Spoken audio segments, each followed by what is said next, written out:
The movie begins with an intense battle between the Justice League and the Legion of Doom, a league of supervillains led by Lex Luthor. The League of Doom attacks the Justice League as they are all about to unveil their new headquarters, later dubbed the Hall of Justice. The superheroes quickly sprang into action and captured them one at a time. Superman disarms Lex with his gigantic robot suit, Batman immobilizes Grundy with electricity, and Wonder Woman captures Cheetah with the lasso of truth. Meanwhile, the Flash faces off with the Weather Wizard and takes his wand away, crippling his powers. The Cyborg overpowers the Toy Master's weapons and destroys his control gauntlet. With the supervillains captured, Weather Wizard runs for it when he gets possessed by what looks like a shadow monster, later known to be a corruptor. Superman faces him head-on but is sent flying with its powers. Wonder Woman realizes that the possessed Weather Wizard uses magic, unlike anything in this realm. So everyone tries to help take him down. Robin gets frustrated as Batman forces him to do tedious tasks like securing people's safety, so he ignores Batman's orders and hops on the Batwing to take on the villain in the air. He arms the Batwing's missiles and flies them straight at the Weather Wizard, which knocks him out and throws the Corruptor out of his body. With the Weather Wizard losing memories of what happened, Batman rebukes Robin for ignoring orders and going out of his way to fight the enemy. Superman tries to reason with Batman, but he and Flash and Cyborg decide to respect Batman's parenting skills. The next day, Nightwing is seen driving Robin to the Teen Titans headquarters per Batman's instructions. Batman hopes that Robin will learn teamwork by being part of one that is within his age. The Teen Titans are seen carrying on with their daily hologram training when Starfire informs the team of Robin's arrival. The Teen Titans involve the ever-transforming Beast Boy capable of changing into any animal, the Blue Beetle, equipped with highly advanced alien technology called the Scarab, which turns into a beetle-like exoskeleton, and Raven, a mysterious witch with unknown powers. Robin's arrogance quickly ticks off the team when he hogs the hologram training, and Blue Beetle confronts him. The two later fight, but when Robin beats him down, the alien scarab of the Blue Beetle takes over and fires off a massive beam at Robin. Robin gets hit with it at point-blank range and half of his face gets burned out. Raven steps in and offers to heal Robin, but she gets weak after the good deed. Meanwhile, Batman works through the night trying to figure out what happened to the Weather Wizard. He gets stumped when surveillance videos show blind spots in low-quality videos. Luckily, Cyborg came in and helped clear the video, and Batman was able to figure out that a shadow being was lying in wait. He suspects that the Weather Wizard was only stumbled upon it, but its intended target was different. Back at Metropolis, Superman does laundry while talking to Wonder Woman over the phone about their plans for the night. He later notices something scurrying behind him when the room turns cold and the door closes. Later, the room is filled with darkness that enters Superman and possesses him. Later that evening, Superman and Wonder Woman casually start a conversation when Superman is seen aloof and preoccupied with things. When Wonder Woman tries to comfort him and holds his hand, Superman brushes her off and runs away. He's later seen in an abandoned building banging his head against the wall, trying to turn off the voices in his head. Unable to completely turn them off, he is later possessed by the Corruptor and turns dark. He later flies off into the distance, confronting the Atomic Skull, which attacks a building. Superman quickly beats him up even after he surrenders, and the Justice League arrives to stop him. When Superman tries to lunge at Wonder Woman, Batman comes with a chunk of kryptonite, significantly weakening him, Superman retreating and flying off into the air. Later, Superman is seen flying into the desert where he unearths an ancient shrine built by Satanists to be used by Trigon to pass into this dimension. Batman has Cyborg track Superman's movements when he loses sight of him. Batman suspects that these creatures cannot remain in the host if the host is damaged. He regrets not having done more for Superman to break free from his possession when he already had him in his hands. Later that night, Robin meets with Raven and thanks her for healing him when he immediately complains about her looking at his memories. Raven explains that she's an empath and she couldn't help but try to shake off whatever she saw in his mind. Robin starts talking about how Ra's al Ghul, his grandfather, was a great man who planned to strengthen the world and rule it together. Raven says Raj is a madman and a demon while claiming to know of demons herself. Robin explains that just as Raven saw things in his head, he also saw something in hers and asked who the man or it was. Raven claims he is just a dream and to leave it alone. Robin later breaks into Starfire's office, who tries to investigate Raven's past and worries that they have no information on her at all. Starfire explains that when Raven came to them, she was young with no father or mother and grew up in a hostile realm. Unlike the one Starfire came from, he fears that not knowing about everything leaves them blind when Starfire explains that they need to have faith, especially when helping people in need. Later, Starfire talks with Nightwing about how Damian, Robin, doesn't fit in with the team.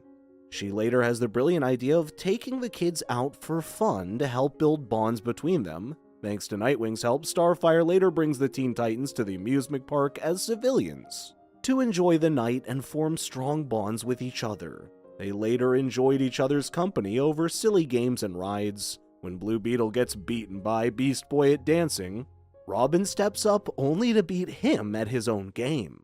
While everyone's focused on the dance battle between the two, Raven is lured to the hills, where Trigon's Sentinels lead her to meet with him. After a quick reunion between Raven and Trigon, his father, the Corruptors, attack Raven, determined to take her back. The Teen Titans immediately spring into action and help their friend. When they momentarily defeat them, Raven reveals the truth of her past and who she is.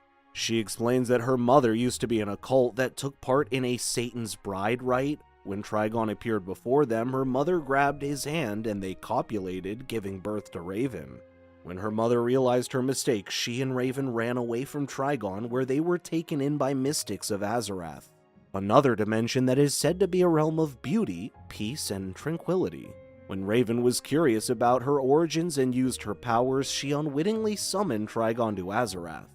He destroyed everything and everyone in it except for her. She lost the people who protected them and her mother because of her recklessness. Trigon took her back to her dimension when Raven realizes she was stronger than him and manages to trap Trigon in a crystal. She later left Trigon's dimension in search of a new home. When Blue Beetle was asked why she did not return to Azarath to start over, Raven responds they are standing in what remains of Azarath. Raven and the Teen Titans return to their dimension and she bids them farewell, hoping she will get ahead of Trigon before he finds her again. Before she leaves, she places a protective spell on the Titans to protect them from being possessed by the Corruptors. Robin convinces her to stand firm against Trigon as they will face him together. Out of nowhere, a boom tube portal opens and the Justice League arrives to take in Raven. Starfire explains the situation, but Batman insists she return with them. Suddenly, the Corruptors come and the Justice League gets possessed. Batman tries to fight off the possession by injecting himself with a neurotoxin, originally intended for Bane. The Titans face a possessed Wonder Woman, Cyborg, and the Flash. They are easily outmatched, and Raven was forced to return with them when Wonder Woman mangled Starfire's head, and Flash had his hands on Robin's heart. As Raven and the others travel through the portal, the Blue Beetle incapacitates Cyborg and frees him from possession. Raven returns with the possessed Wonder Woman and Flash, and the possessed Superman greets them. With the shrine up and running, Raven is forced to power it up to act as a conduit for Trigon to enter the world. At the Titan's Tower, Robin explains that he has Raven tracked to the middle of the desert just 60 miles north of Kahndaq City. He explains that he placed trackers on everyone when he first met them. Cyborg fears they don't stand a chance now that they have Superman, but Robin assures him he has a plan. The Teen Titans arrive at the battlefield prepared for the possessed Justice League members. Robin confronted Superman with a shard of kryptonite and stabbed him, which frees him from the possession. With Superman back at their side, he faces off with the Flash. Although the Flash overwhelms him with his speed, Superman uses a pinpoint kick to break his ankle, which frees him from the possession. The only thing left to do is free Wonder Woman, who Superman uses the lasso of truth on to break her free from its possession. The Titans arrive at the shrine, albeit too late, as Raven has already opened the portal for Trigon to enter their realm, which looks like a massive demon who emerged from Hell to destroy the world.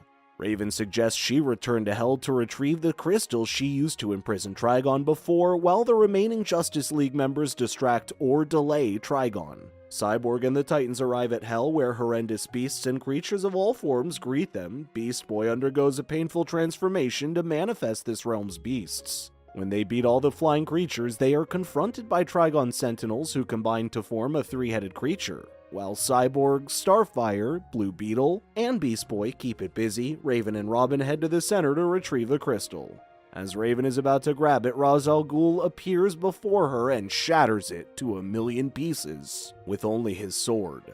Robin arrives to fight Ra's while Raven salvages whatever is left of the crystal. Robin initially hesitates as he deeply admires his grandfather, but quickly sides with the Titans when he finally sees the error of his ways. Roz claims that his immortality came from Trigon, including the Lazarus Pit's rejuvenating powers. Robin beheads him while Raven starts chanting her spell.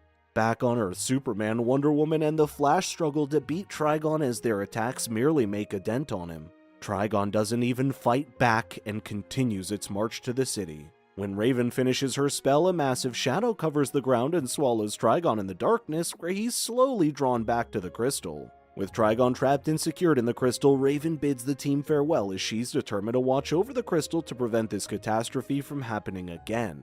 Robin quotes some wise words from Robert Frost, which even amazes Starfire.